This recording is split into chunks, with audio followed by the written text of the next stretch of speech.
Trump threatens to totally destroy North Korea. Kim Jong-Un has poured scorn on Donald Trump in a rare and extraordinary speech. The North Korean leader blasted the U.S. president as mentally deranged and accused him of trying to blackmail all countries of the world. Jong-Un has hardly been heard speaking in public before, if ever. And an English translation of his remarks showed a colorful use of language. In particular, his use of the insult dotard.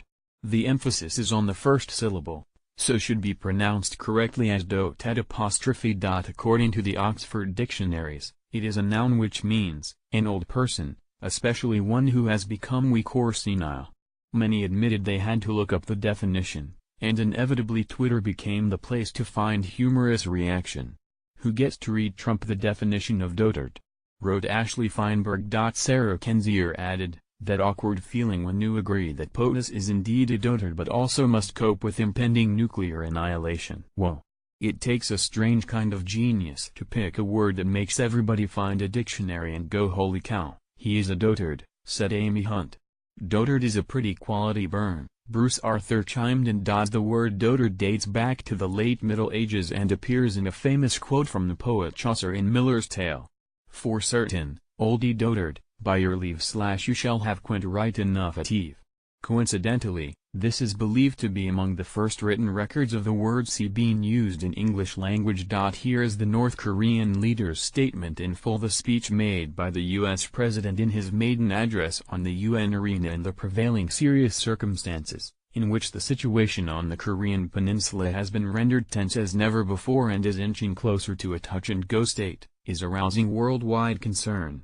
Shaping the general idea of what he would say, I expected he would make stereotyped, prepared remarks a little from what he used to utter in his office on the spur of the moment as he had to speak on the world's biggest official diplomatic stage. But, far from making any remarks of any persuasive power that can be viewed to be helpful in diffusing tension, he made unprecedented rude nonsense no one has ever heard from any of his predecessors. A frightened dog barks louder. I'd like to advise Trump to exercise prudence in selecting words and be considerate of whom he speaks to when making a speech in front of the world. The mentally deranged behavior of the U.S. president openly expressing on the UN arena the unethical will to totally destroy a sovereign state, beyond the boundary of threats and regime change or overturn of social system, makes even those with normal thinking faculty think about discretion and composure. His remarks remind me of such words as political layman and political heretic which were in vogue in reference to Trump during his presidential election campaign. After taking office, Trump has rendered the world restless through threats and blackmail against all countries in the world. He is unfit to hold the prerogative of supreme command of a country, and he is surely arrogant, a gangster fond of playing with fire, rather than a politician. His remarks which described the U.S. option through straightforward expression of his will have convinced me, rather than frightening or stopping me, that the path I chose is correct and that it is the one I have to follow to the last. Now that Trump has denied the existence of and insulted me and my country in front of the eyes of the world and made the most ferocious declaration of war in history that he would destroy the DPRK, we will consider with seriousness exercising a corresponding, highest level of hardline countermeasure in history. Action is the best option in treating the dotard who, hard of hearing, is uttering only what he wants to say. As a man representing the DPRK and on behalf of the dignity and honor of my state and people and on my own, I will make the man holding the prerogative of the supreme command in the U.S. pay dearly for his speech calling for totally destroying the DPRK. This is not a rhetorical expression loved by Trump. I am now thinking hard about what response he could have expected when he allowed such eccentric words to trip off his tongue.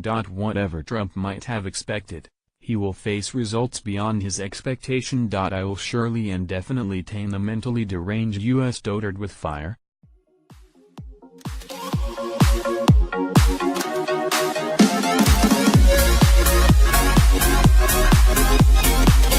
Serena Williams and fiancé Alexis Ohanian have reportedly welcomed their first child. Who is Alexis Ohanian? Alexis Ohanian, 33, is a tech entrepreneur and best-selling author from the U.S. He was born in Brooklyn, New York City, in 1983 to an Armenian-American father, whose family fled the genocide, and a German mother. Alexis went to school in Ellicott City, Maryland, before graduating from the University of Virginia in 2005 with degrees in commerce and history. He's most famous for co-founding social news website Reddit. Along with business partner and fellow Virginia graduate Steve Huffman, the 6FT5 innovator set up the now global name at the age of just 22. The website went from strength to strength, and was eventually snapped up by publishing giant Condé Nast, owners of Wired, GQ and Vogue magazines, the following year.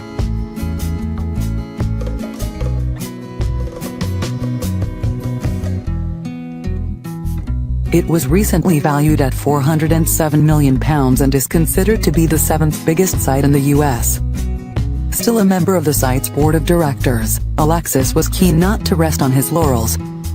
He went on to launch social enterprise Breadpig in 2007 and helped set up travel search website Hipmunk in 2010, before co-founding the early-stage venture capital firm Initialized Capital this year. Alexis also wrote best-selling book Without Their Permission: How the 21st Century Will Be Made, Not Managed, which was published in 2013.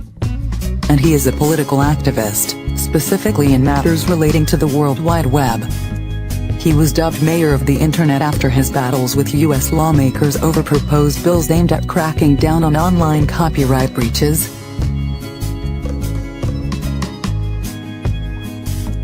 When did Alexis Ohanian and Serena Williams get engaged? Alexis and Serena got engaged in December last year.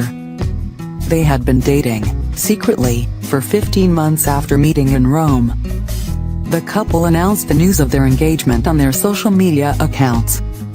The lovers also posted a picture of them grinning from ear to ear and Serena showing off a spectacular rock in her diamond engagement ring.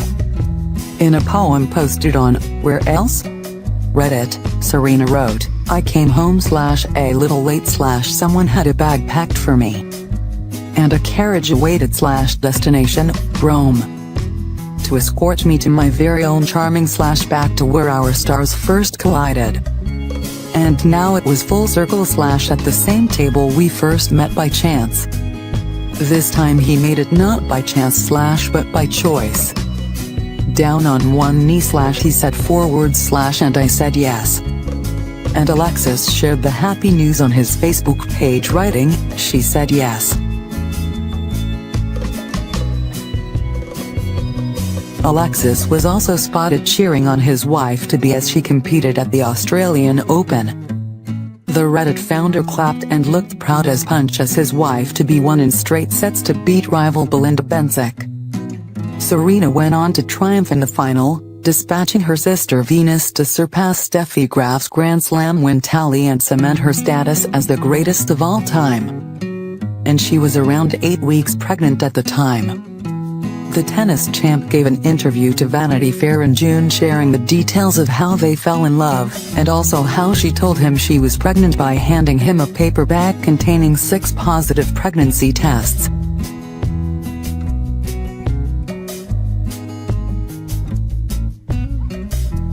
When did Serena and Alexis announce their pregnancy? On April 20th, Serena revealed she was 20 weeks pregnant with a Snapchat video showing off her baby bump.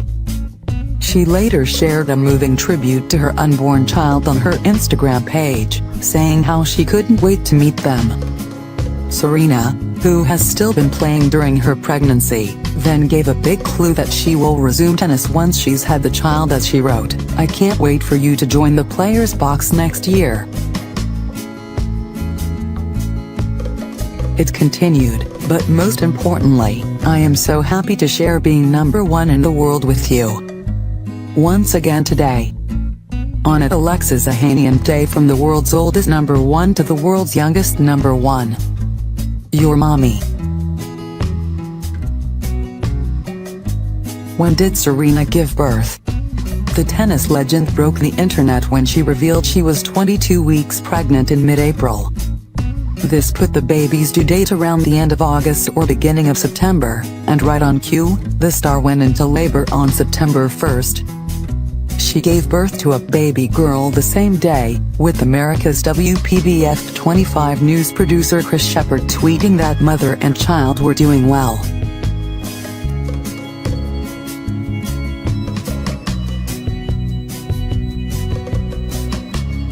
subscribe channel. Thanks you.